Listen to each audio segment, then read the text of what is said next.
Está começando mais um Entre Chaves, o seu podcast de desenvolvimento de software. Eu sou a Fernanda Vieira e hoje a gente vai falar sobre Data Driven Products, né? Produtos orientados a dados e o que muda, né? Quando a gente entrega produtos que têm a IA no centro. Claro, né? A gente fala muito de IA aqui no Entre Chaves e é óbvio que quando a gente tem produtos que a gente coloca a IA no centro, esses produtos acabam tendo certas capacidades, certas coisas que a gente precisa repensar em relação à metodologia, em relação à entrega, né, em relação a todo o seu ciclo de desenvolvimento, né, do produto digital. Mas para falar disso, tô aqui com o Dudu novamente, nosso host convidado. E aí, Dudu? Tudo bom, Fernandinha? Beleza? É bom estar aqui de novo como host convidado aqui do Entre Chaves pra gente poder falar um pouquinho dessa questão da IA no centro, né, de colocar ela como o principal direcionador do produto desde o primeiro momento. Exatamente. Vai ser bacana esse papo aqui Também tô empolgada, Dudu. E para falar sobre isso, a gente trouxe aqui, né, o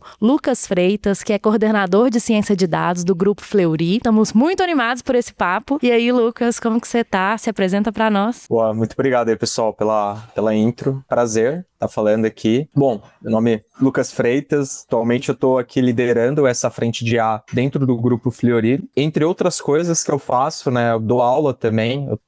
Atualmente eu tô dando aula.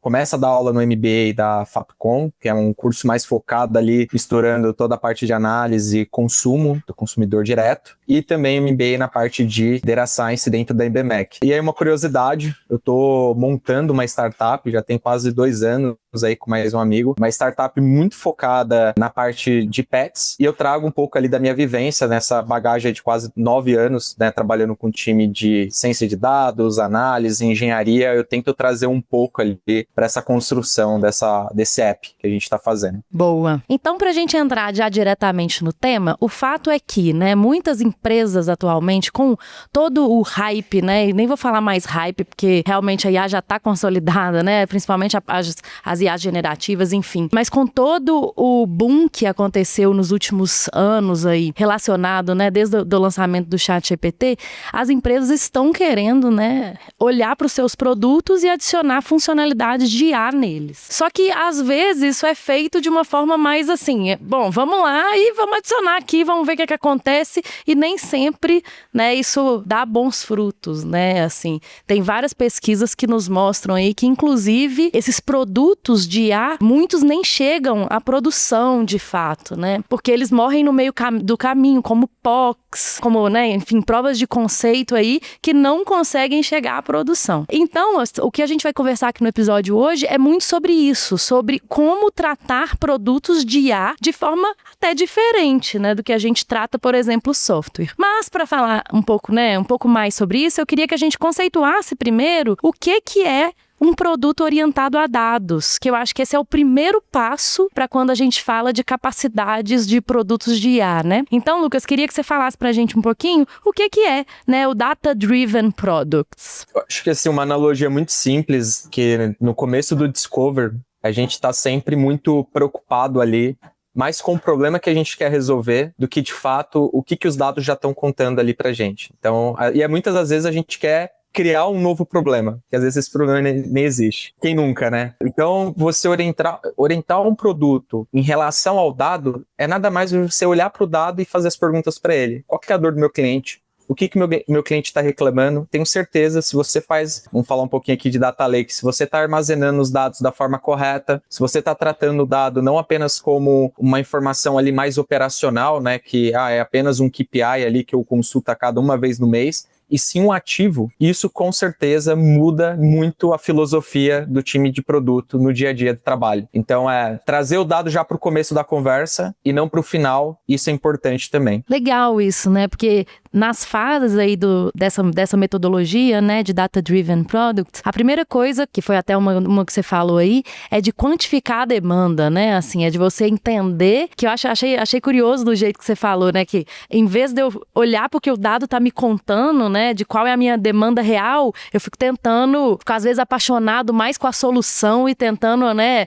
inventar talvez problemas que nem existem, né? Ao invés de fato, quantificar uma demanda dentro de um discovery, discovery, por exemplo, né? Exatamente. E aí, quando você fala de fazer a pergunta pro dado, né, e tudo, é você conseguir consolidar esses dados aí do produto desde cedo. E o que seria essa questão de fazer a pergunta pro dado, para que ele traga o problema? Já é trazer alguma coisa de IA, de usar a inteligência artificial sobre esses dados para te dar esse panorama do que tá acontecendo com o seu produto? Legal. Acho que uma grande característica que eu vejo ali quando a gente tem um time de produto trabalhando nesse começo ali, nessa primeira etapa, né, que é a etapa que a gente chama de discover, é que muitos desses times, principalmente ali o Product Manager, ele acaba não tendo uma certa familiaridade com essas ferramentas de dados, né? Então, dá um exemplo, o SQL, às vezes você tem ali uma pessoa um PM que nunca nem usou um SQL ou fez uma extração simples. E aí, naturalmente, você acaba afastando ele de ele conseguir fazer essas perguntas, né? Naturalmente, você acaba afastando ele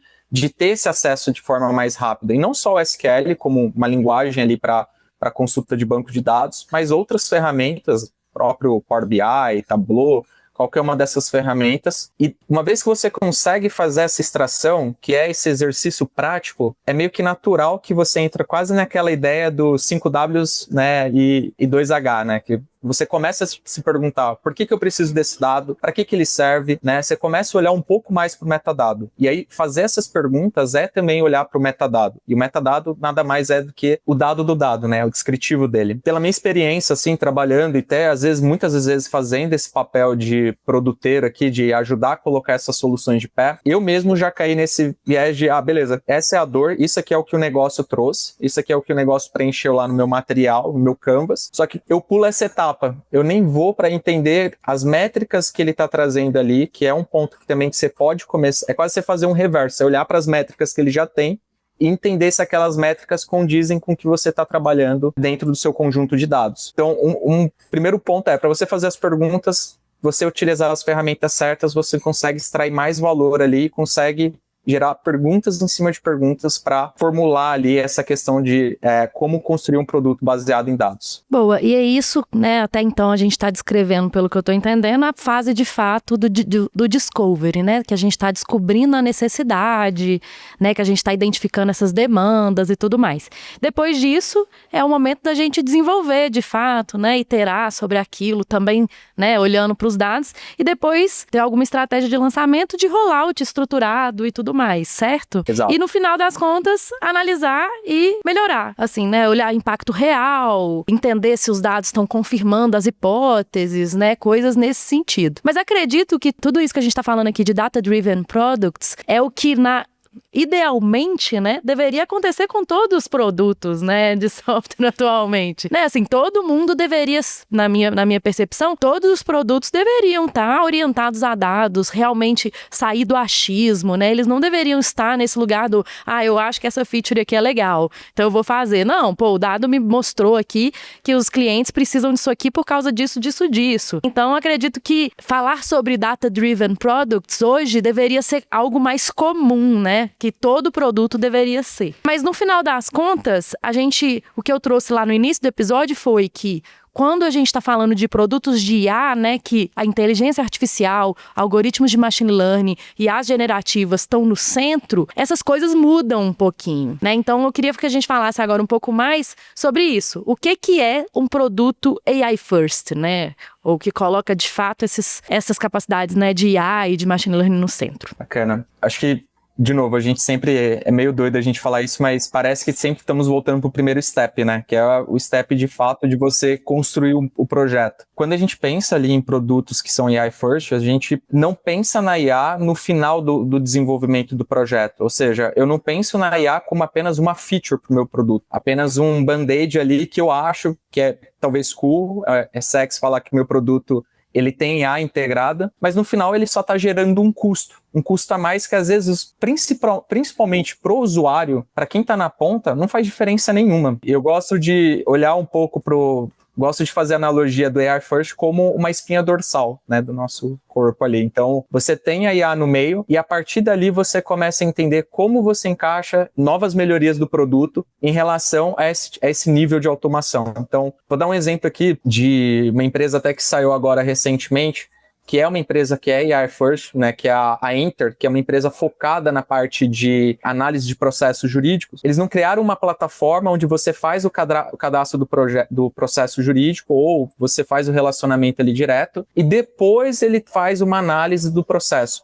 Não. Quando você submete qualquer informação ali direto, você já tem um modelo rodando por trás, você já tem uma plataforma preparada para atender esse tipo de solução. O core da empresa é oferecer IA na ponta para o cliente, é oferecer um processo de forma não só automatizado, mas escalável também, onde a pessoa consegue ter mais previsibilidade. E eu vou dar um exemplo assim que eu acho que talvez para ficar um pouco mais tangível, toda empresa já passou por algum projeto de churn, né? Toda empresa já fez algum projeto ali de churn, basicamente a ideia de você entender se o cliente vai abandonar a marca. Porque a gente só adiciona um projeto de churn quando eu já tenho meu produto desenvolvido. Por que não entender esse comportamento já no start ali do produto? Ou seja, eu estou fazendo um e-commerce e dentro desse e-commerce, se um cliente começa a deixar alguma tela ali ou só olha a página inicial do meu site e não fecha a compra no carrinho, ele está churnando também. O que eu estou fazendo com isso? Eu pego essa informação, salvo lá no meu data lake, no meu data house, que seja, e essa informação fica lá, até alguém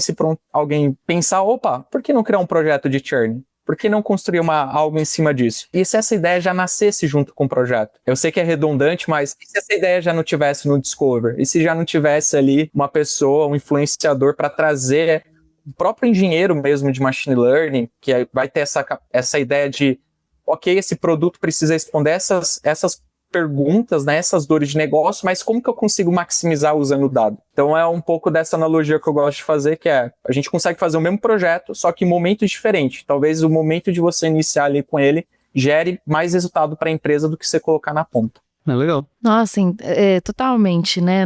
Eu fiquei pensando enquanto estava falando que isso faz muito, muito, muito sentido, principalmente porque parece que tem essas coisas, igual você falou, você deu o exemplo do churn, que são coisas que são meio que padrões encapsuláveis, que são coisas assim, que toda empresa de alguma forma vai precisar lidar em algum momento, né? Então, por que não trazer isso para antes e já ter os dados, já pensar, né, lá no Discovery, talvez, né? Quais são os dados que eu vou precisar analisar, armazenar, ter qualidade, como que eu vou armazenar para que esse tipo de análise seja possível quando meu produto estiver no ar. Eu acho que isso é uma mentalidade, como você falou, né, que é diferente do que é feito hoje, assim, né? Mas aí eu fiquei numa dúvida, Lucas, relacionada assim, beleza, para produtos novos faz muito sentido, eu concordei, assim, acho que todo mundo deveria começar a pensar isso mesmo. Mas e os produtos que já existem, já estão no ar, e aí eles nunca mais vão conseguir ser AI first, ou é possível também? Tá, legal. Olha, não tem uma resposta do certo ou errado, tá? Porque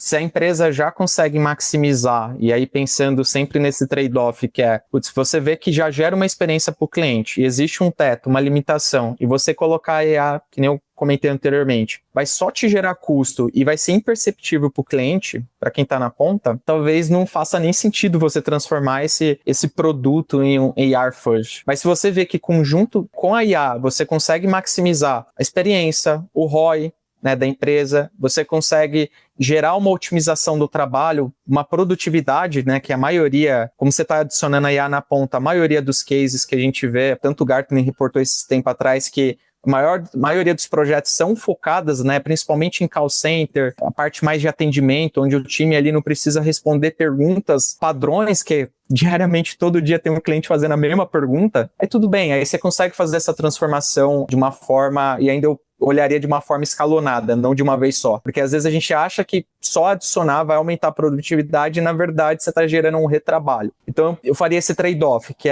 se já funciona muito bem, se atende muito bem o meu cliente, eu não tenho um teto para onde ir mais, eu manteria do jeito que está. Agora, se eu consigo maximizar a experiência, ROI, que é importante, né? Toda empresa está olhando para lucro. Beleza, eu acho que vale a pena, porque no final a conta vai se pagar, que é um ponto de quase um FinOps ali, né? Você olhar quando a IA está implementada, você vê se ela está gerando um resultado. Porque o custo também, conforme você vai usando, esse custo é exponencial, ele vai aumentar também. E é normal, né? Qualquer C-Level vai olhar e vai falar, tá bom, mas e agora? A gente está gastando 10 mil reais aqui agora com essa solução de GenAI, essa solução se paga no tempo? Eu consegui aumentar a produtividade do time? Então é importante também resolver isso e responder essas perguntas que são feitas no dia a dia. E isso, né, essas mudanças que acabam tendo que ser feitas, que tendo que ser absorvidas, né, na empresa, para que, supondo que tem um produto já que eu quero transformar em AI First, eu acho que tem um ROI ali que eu posso melhorar, que eu posso chegar, essas mudanças de produtividade, elas vão envolver alterações não só não é só desenvolver o software, né, de forma diferente, né? Acho que é muita coisa que tem que mudar no processo como um todo, né? Na metodologia, na cultura da empresa, que tem que passar a olhar de forma diferente para essa questão, né? De tentar encontrar essas oportunidades onde a IA vai poder melhorar o meu produto como um todo, né? Sim. Cara, eu acho que você tocou num ponto muito interessante, assim, ó. Aí um pouco aqui do meu ponto de vista. Você implementar a solução, a tecnologia, contratar qualquer uma dessas ferramentas hoje, não é o maior desafio. O maior desafio é a questão cultural da empresa. É muito fácil você entrar numa empresa que, várias empresas aí que a gente vê, né, uma aí roxinho, né, que vocês estão com fundo roxo aí também, uma empresa que já é tecnológica, já faz parte do pilar cultural da empresa. Isso é muito legal, né? Cultura, pessoas, o cliente no centro. Mas eu trabalho hoje no mercado um pouco mais tradicional, mercado que a gente tem um zelo pelo cliente muito forte, o cliente, o paciente. Então não é tão simples assim você chegar e sair implementando um monte de tecnologia que tem sua margem de erro. Nenhum modelo de machine learning bate 100% de acurácia. Então a gente precisa, para desenvolver essa cultura, eu vejo que tem alguns trabalhos assim. Então, você tem um evangelista, uma pessoa falando ali da importância, né, do uso do dado, de como que esse projeto pode ajudar. Que nem eu comentei, você não sair fazendo, já pular, né, da POC, já ir pro produto. Talvez você testar ali, porque testar barato e testar rápido, aquela ideia de fazer uma POC com o time, trazer o time para próxima ali para mostrar para eles que, olha, isso aqui não é um bicho de 7 cabeças, vamos ver o quanto que isso vai gerar de resultado. E tem uma coisa que eu acho bem legal também, assim, e que eu acredito é a capacitação, assim, quantas empresas que param, principalmente empresas em mercados mais tradicionais, que param para capacitar o time, dar um curso, um treinamento, o cara que não conhece muito ali de produto com dados em si, mas conhece os frames de trabalho, ele entende ali como que é um discovery, ele entende como é a etapa de delivery, você capacitou ele para saber usar o SQL, para saber usar um Python, que são as linguagens mais usuais, você sentou e mostrou para ele que dali ele consegue ser mais analítico, para ele olhar para o produto, de novo, como um dado. Então essa capacitação também é algo que é uma linha que eu acredito bastante, assim. Mas, de novo, mexer na cultura não é fácil, é algo meio, quase um top-down, body-up assim, mas complexo. É bem complexo, né? Mexer na cultura é um negócio, talvez, uma das coisas mais complexas de ambientes corporativos, né? É muito disruptivo, não? E tem a gente fez um episódio aqui há algum tempo, acho que foi até recentemente, assim, que ele foi lançado, que a gente falou muito sobre a experiência do agente. Porque hoje, assim, né, a gente fala muito sobre, pelo menos, né, no nível corporativo, a gente começou a falar sobre essa mudança do paradigma, de como resolver problemas agora. Ao invés de eu pensar em aplicações, eu começar a pensar em agentes, né? Que é tipo assim, em vez de eu ficar pensando em tela, agora eu penso em agentes de IA, sejam eles, né, de qualquer forma. E a gente conversou sobre isso lá nesse episódio, que é essa dificuldade também até de como levar isso para esse tipo de discovery, né? Como que eu levo essa capacidade de abstrair, porque assim, quantos anos que a gente tá pensando em resolver problemas com aplicações, né? E agora será que telinha, sempre traduz, né? Na telinha, no front-end, botão, no back-end, no botão, é. na lista, não sei o que, Como agora mudar a mentalidade das pessoas para assim, não, eu agora vou resolver esse problema, não é mais com uma telinha. Talvez vai ser com uma IA generativa, talvez vai ser com um algoritmo de machine learning, talvez vai ser de outro jeito mesmo. E isso parte também de uma mudança de cultura. E uma mudança de mentalidade de como resolver problemas, né? Uhum. Então, enfim, eu fiquei só fazendo esse paralelo com um episódio outro que a gente lançou, porque é isso, eu acho que isso vai ficar cada vez mais...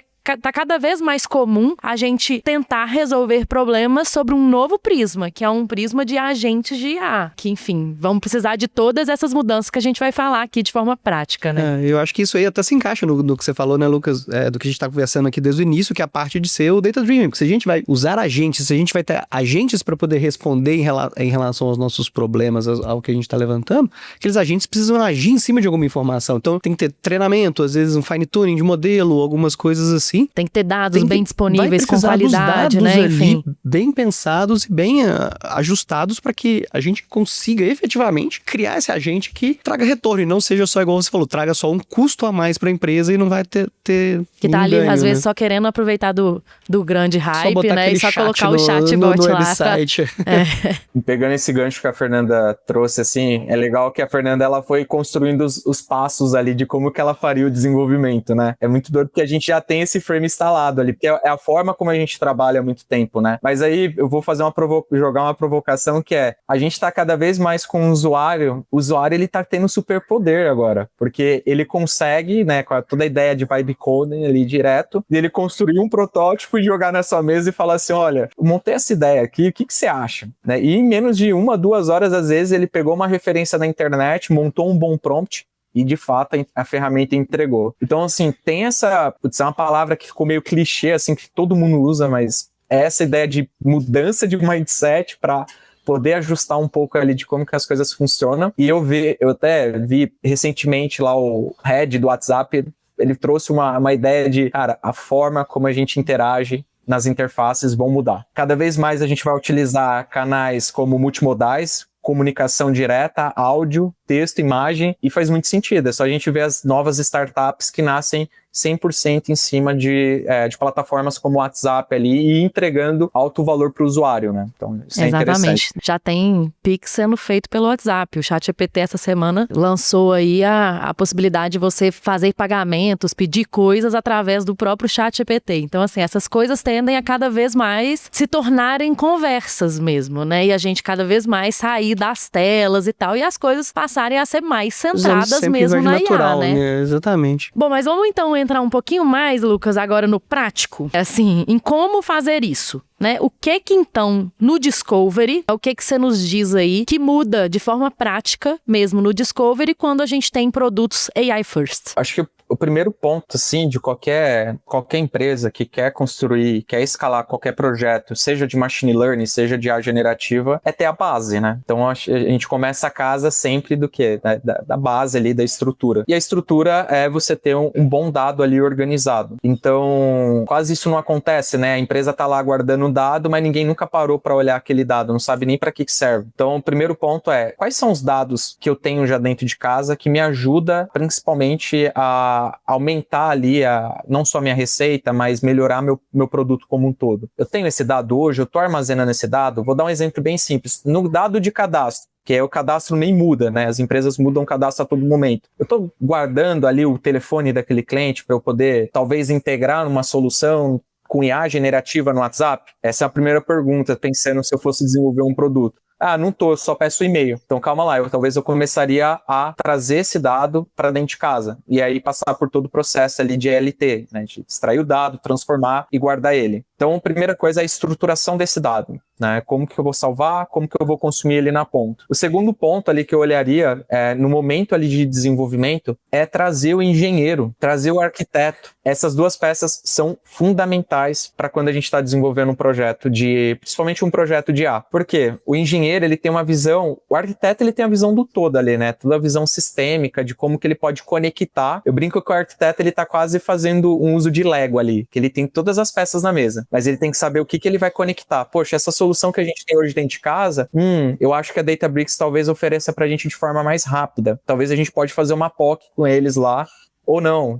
Vamos usar aqui a Azure diretamente. É isso que eu vejo assim, o arquiteto conectando isso. E o engenheiro, ele tem uma visão sistêmica que você chega com todos os requisitos de como que vai ser o produto e o engenheiro ele só vai saber disso só na ponta. Só que você não está falando de como que o dado vai ser trabalhado, se ele vai ser em streaming ou em batch. Você não sabe se esse dado vai ser carregado diariamente ou a cada 15 dias, mensalmente, dependendo da solução. Então, envolver essas peças no momento ali da construção, da formulação de proposta técnica para a área de negócio é você garantir que você vai ter mais resultado ali, sucesso na entrega do projeto. Aqui a gente fala muito de criar times multifuncionais. Então, se você consegue trazer as peças, seja um arquiteto, um analista, um engenheiro, que são pessoas que estão vivendo esse processo de desenvolvimento, junto ali com o produteiro, junto com o PO, eles vão conseguir trazer essa visão que é como a gente da onde que a gente puxa essa informação, quase o processo de linhagem, né? De como que a gente tem essas informações ali de forma mais sólida. Esses são os principais steps que eu lidaria, assim, no começo do projeto. E uma coisa que eu vejo, assim, muito... A própria Fernanda comentou aqui no começo do podcast. Putz, eu tenho muitos projetos de IA que não evoluem, que não saem da POC. A maioria dos projetos acabam morrendo no meio do caminho. E uma das coisas que eu mais vejo é que 2 pontos. Primeiro, a comunicação. E segundo é que a área de negócio ela vai mudar ali o desejo dela. É normal, é natural. Ela vai pedir mais coisa, ela vai querer algo novo. Às vezes, o que ela trouxe no primeiro momento já mudou daqui 2, 3 meses. Porque a empresa como todo muda. As estratégias mudam. Então, se você consegue ali criar ritos, ou seja, dailies, retro, planning, o pessoal tende a achar que esses ritos que a gente tem trabalhando com o Scrum é apenas para o desenvolvedor. Ah, não, eu tenho que estar lá todo dia nas deles com o meu time batendo atividade a atividade. Mas quantas vezes que você para no mês para mostrar ou dar um status report para a área de como tá ficando o projeto? A maioria só chega lá e apresenta o projeto já meio que pronto. Ó, tá aqui o que você me pediu. Ah, mas não era isso que eu estava esperando. Então esse é um primeiro problema, e o segundo que na minha visão, assim, com esses projetos que a gente lida aqui, principalmente no Fleury, é travar uma boa proposta. E essa proposta é, cara, eu vou te entregar uma POC, se precisar melhorar mais coisas, eu vou te entregar um MVP, e se a gente precisar integrar num sistema, a gente já vai estar falando de algum tipo de API para a gente trabalhar junto com um time de sistemas para a gente entregar esse projeto. Acho que trazer essa transparência ajuda a trazer um resultado melhor. E até nisso que você falou, né, tipo, parte de montagem dos times, né, igual você falou, tem que trazer engenheiros e arquitetos, às vezes para mais cedo e tudo, para que a gente consiga rodar isso. Então, tipo assim, tem alguma capacidade que se torna essencial, ou algum papel que às vezes precisa trazer para o time, que antes a gente não tinha, que agora tem. Você falou em capacitação também do time. O que muda é mais essa questão da capacitação, ou a própria montagem dos times, ela tem que ser feita mais de forma diferente? Legal. Uma coisa que eu vejo, assim, principalmente hoje esse podcast daqui a pouco vai pro ar, o que eu falei talvez já tá desatualizado, assim. Ah, a gente fala isso muito aqui no Entre Chaves, viu, Lucas? Acontece. Assim, ó, estamos gravando, gente, no dia 30 de setembro, terça-feira.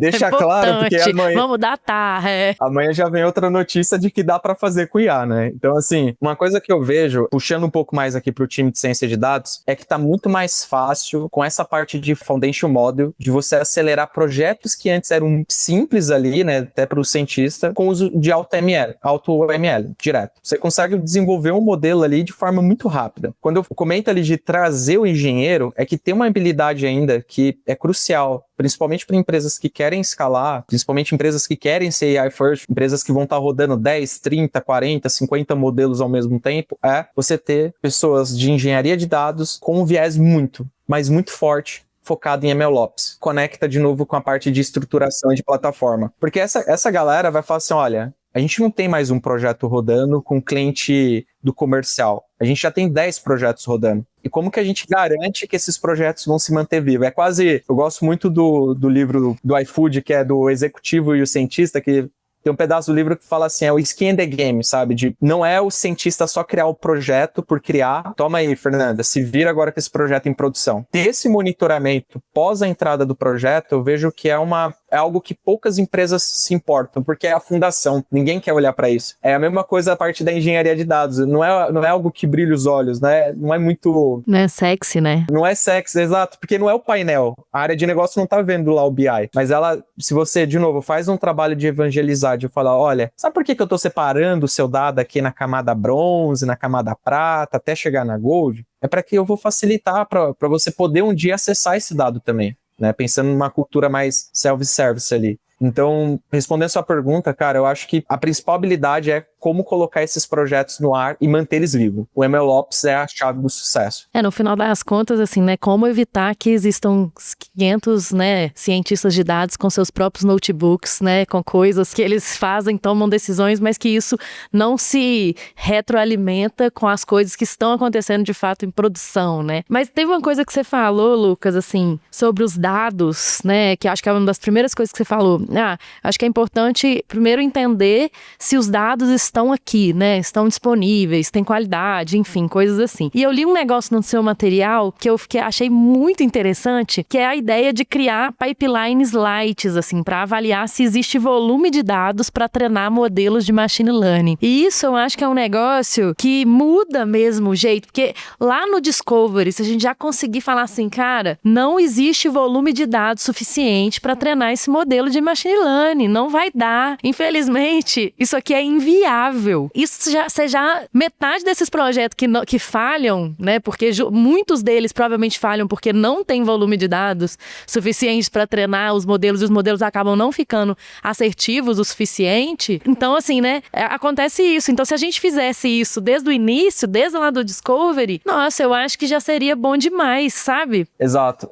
Eu acho que tem um grande ponto, assim, que é o dado de entrada ali, eu vejo que é um trabalho um pouquinho, às vezes, até no começo meio ingrato ali, porque você precisa esperar ter essa volumetria de fato para começar a pensar em desenvolver um projeto ali, né? Um projeto de machine learning, que seja um projeto mais de tradicional. Acho que o grande ponto, e aí fazendo o contraponto que eu falei, olha, traga um engenheiro, um arquiteto para o começo. Às vezes, de novo, o engenheiro ele também só está extraindo o dado da fonte e ele acha que extrair esse dado, toda essa massa de dado bruto é o suficiente ele jogar lá na camada raw. Mas se ele faz o inverso também, de sentar com a área de negócio e mostrar, olha, isso aqui é o que está vindo do sistema, faz sentido? Porque às vezes a solução que você contratou, seja o RP ou o CRM, às vezes o problema está lá. E aquela coisa do Garbin é Garb out, né? Se entra dado lixo, vai sair dado lixo. Vai sair, exato. Ele vai aprender com aquilo. E eu já peguei exemplos de alguns softwares conectados ali, algumas empresas trabalhando com aquele dado, só que o problema não estava nem nessa construção de pipeline, que é um pouco do que eu compartilho nesse material. O problema estava lá no sistema, estava na primeira etapa. É você sentar com o fornecedor e falar, olha, o dado que você está captando aí tá duplicando, não tá chegando certo aqui para mim. Eu tô tendo, na verdade, mais retrabalho aqui para fazer o meu LT, o meu ETL. Então, olhar um pouco para isso. E quem faz essa ponte com o fornecedor, geralmente? É o negócio, né? A área de negócio que está conectada ali. Então, eu penso assim, você extrai uma base e faz uma validação, cara. É isso aqui que você está vendo aí nos seus painéis, no seu RP, no seu CRM? Cara, tem um número aqui que está errado, não está fazendo sentido. E aí, conectar essas pontas é bem importante, assim. Legal. E até para poder tentar ver, tentar descobrir exatamente onde que estão essas falhas, onde que estão essas coisas, cara. O que a gente consegue trazer de metodologias para poder aplicar nessa questão? Você até falou muito de MLOps, da gente ter algumas coisas relacionadas a MLOps. Como é que a gente consegue verificar e validar essas hipóteses, se esses dados que a gente tá trazendo estão sendo suficientes ou não para treinar os nossos modelos, né? Tipo assim, como que a gente consegue fazer essa questão? É só usar as mesmas coisas que a gente já faz com software tradicional? Cara, botei uma versão nova, não deu certo, faz rollback?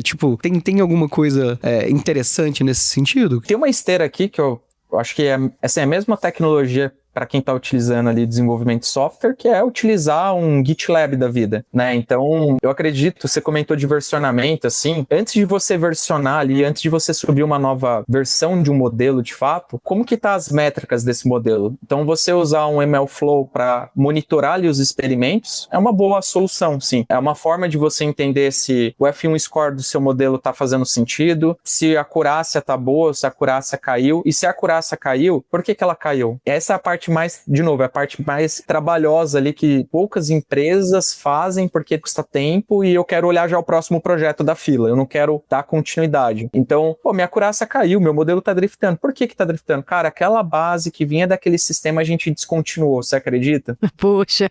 Isso não acontece, né? O sistema mudou a coluna lá, só que a minha coluna era uma data e você começa a passar como int, ou como você sumiu a coluna, mudou o nome. Então, de novo, ter essas ferramentas ali na ponta. Eu tenho um costume, e aí é uma questão, aí cada um pode implementar da melhor forma, que é a gente cria alertas hoje dentro dos nossos canais, seja Slack ou Teams, e os alertas servem para dois motivos. Primeiro é para construir uma escala que a gente chama de bombeiro, que é, deu ruim lá, alguém pode olhar, e aí tem a pessoa já determinada ali para ajudar, de forma proativa, né? Que às vezes isso acontece. Mas assim, duas métricas muito básicas, que é, o modelo rodou? Qual que é a performance que o modelo rodou naquele momento? Subiu, desceu. Isso já está automatizado. Bacana. Então, não é isso que a gente tem que se preocupar. né? Nossa preocupação do dia. Então eu vejo que tá na ponta trazendo essas informações, esses alertas é o que vai te dar mais qualidade de vida. Lendo seu material também, né, vi outras práticas aqui que também são bem comuns, assim, em software, né, como, por exemplo, o deploy canário, né, de ir disponibilizando as coisas, o novo modelo aí aos poucos, para poucos usuários, e vendo, né, coletando dados, métricas, Teste entendendo AB. isso aí, os testes AB, exatamente, né, enfim, que são também boas práticas em software, quando a gente fala, né, de funcionalidades novas sendo liberadas. Então, assim, no final das contas, uma coisa que eu achei muito interessante nessa forma de ver os produtos AI First é que parece que, assim, quando a gente fala de software, o que é o core, né? É a gente falar de arquitetura, de experiência do usuário, de lógica de negócio, né? Assim, isso é o core. E quando a gente fala de produtos AI First, o core é o modelo, né, de fato. Então, são as metodologias que precisam ser feitas, as coisas, as práticas, os processos, as mudanças de cultura que precisam ser feitas para colocar o modelo no centro, né? E ele passar a ser tão importante quanto qualquer outra coisa, né? Assim, ele passar a ter uma relevância maior mesmo. Enfim, e a gente mudar as coisas para que isso aconteça, né? Exato. Vou pegar um termo assim que a gente acaba fazendo também depois, pegando a mesma ideia do churn, e que a gente pode fazer de uma forma meio que prévia. Quando a gente fala de fazer um ensemble de modelos. Não sei se eu trabalhava na área de prevenção à fraude, assim, eu trabalhei 8 anos e a gente construía muito modelo de fraude, e aquela feature, aquela informação que eu gerava no meu modelo, ele poderia ser utilizado de forma cross para uma área de crédito. Então, e se eu utilizasse aqui o mesmo modelo que eu uso para fraude, o mesmo modelo que eu uso para crédito, eu faço o ensemble e na minha entrada eu consigo ter mais informação. Porque às vezes a área de crédito, ela tá ali preocupada, né, na sua carteira, ver a safra, né, o MOB 1, o MOB 2 que eu aprendi ali na antiga casinha, que é o quanto que aquela safra tá me trazendo de resultado bom ou não, quanto que essa área tá conversando com a área de fraude, sendo que as duas têm o mesmo objetivo, né, não perder dinheiro, seja com o fraudador ou seja com uma carteira ali que tá de inadimplência. Quanto que essas áreas cruzam novas features ou features que elas estão construindo a todo tempo e fazendo esse ensemble de projeto. Ou projeto de churn, porque o cliente que já é churn já é um cliente que eu nem preciso classificar ali diretamente, eu nem preciso passar pelo meu modelo. Então, ter essa junção também é algo legal. E você comentou do teste AB, eu vejo o teste AB da seguinte forma ali, em vez de você abrir para uma massa, ou seja, em vez de você abrir para todos os seus clientes de uma forma direta, por que você não escolhe uma unidade ou uma região e faz um teste que é com grupo controle? Traz a área de negócio para perto, pessoal. Põe a área ali e fala assim, a gente está testando nessa unidade, vamos ver como que vai ser os resultados dela. É muito mais fácil de você isolar as variáveis do que você virar para tudo e aí você tem um problema que vai só escalar ali. Então eu vejo um pouco nessa linha também, que ajuda bastante. Que é uma boa prática de software, né? Você não vai abrir para todo mundo. Eu acho que até nisso tudo que a gente trouxe agora, né, Lucas? Cara, teste AB, coisas que a gente consegue aplicar e trazer alguns conceitos da base do desenvolvimento para esse modelo de AI First. Existem também algumas outras coisas, como o Data Canvas, né, de mostrar esses dados, né, trazer outros tipos de formas de conectar essas hipóteses de valor para o conjunto de features e métricas de ML, né? Que eu acho que é interessante a gente trazer aqui também, né? Bacana. Cara, o que eu tô vendo assim muito no mercado é o pessoal pegando o Business Canvas, né, que basicamente ele já tem algumas perguntinhas ali, qual que é o objetivo do projeto, quem são as áreas envolvidas e adaptando para esse AI Business Canvas, né? Fizeram uma readaptação. E essa adaptação é super justa, assim, porque ela compartilha dos dois mundos, né? Tanto você trazer os KPIs da área, que a área fala, olha, o projeto que a gente vai fazer aqui, de churn, a gente vai estar mexendo nessa taxa aqui, que é a taxa de retenção de clientes. Então, beleza, e do seu lado aí, o que você está mexendo? Cara, essas são as métricas para esse tipo de projeto que a gente vai ter que estar olhando e são algumas métricas estatísticas. É quase você fazer um híbrido dos dois mundos. Beleza, mas assim, eu já tenho uma ideia, já respondi a pergunta de negócio, qual que é a dor, quem são as áreas que vão participar? Tá, mas para onde que eu vou? Né? Qual que é o meu próximo passo? Lembra do arquiteto que eu comentei? Arquiteto, vamos fazer uma pequena POC aqui, uma solução de como que isso conversa com, seja com WhatsApp, com CRM, qualquer uma dessas soluções que a área tem interesse? É quase um desenho no alto nível, sem entrar naquele desenho muito técnico de por que o usuário está saindo daqui e indo para outro lado. Mas olha, a solução, a IA vai estar aqui, ela vai se conectar com esse sistema e esse é o resultado que você tem que esperar aí na ponta. Beleza? Beleza. E uma coisa que eu vejo, assim, poucas empresas falando, e é uma preocupação também, até dei uma palestra sobre isso, existe um framework muito legal da PwC, que é o AI Ethics, que A gente precisa de todos esses dados para treinar esse modelo? O dado que está ali, seja um dado pessoal ou um dado sensível, eu não posso generalizar esse dado para que o meu modelo não gere vieses. Dependendo do dado que eu estou imputando, ele vai gerar ali um viés. Então, você criar, só para talvez tangibilizar um pouco mais, em vez de eu passar só a idade da pessoa como feature para o modelo, e se tal eu criasse uma faixa etária, a fim de eu não gerar um viés ali ou até mesmo uma discriminação sem querer, que é natural, né? Então, existem algumas técnicas dentro ali, quando a gente está olhando para esse framework, não só da gente anonimizar o dado, não só para a gente generalizar, mas a gente tomar esse cuidado ali, porque no meu caso, quando trabalhava com a parte de prevenção à fraude, era, se eu negasse uma transação, eu precisava explicar o porquê que aquela transação foi negada. E você ter isso muito bem claro ali, quais foram as features que o seu processo de feature importance que resultou naquela tomada de decisão, traz principalmente um dos principais pilares desse framework, que é transparência. Achei bem interessante, Lucas, esse último exemplo que você deu aí, justamente porque faz a gente pensar, né, que lidar, na verdade, assim, né, reforça, né, todo o nosso discurso que a gente está conversando desde o início do episódio. Que lidar com produtos de machine learning, de IAs generativas, de IA no geral, é diferente e adiciona coisas, né, pra gente pensar, são realmente diferentes de software, né? Como você falou muito bem nesse exemplo, poxa, talvez lá no software eu não preciso me preocupar lá se eu tenho a cidade, eu tenho a idade da pessoa, eu tenho a cidade, mas porque eu tô fazendo aqueles dados ali muito mais porque, sei lá, eu quero ter um controle ali, pessoal.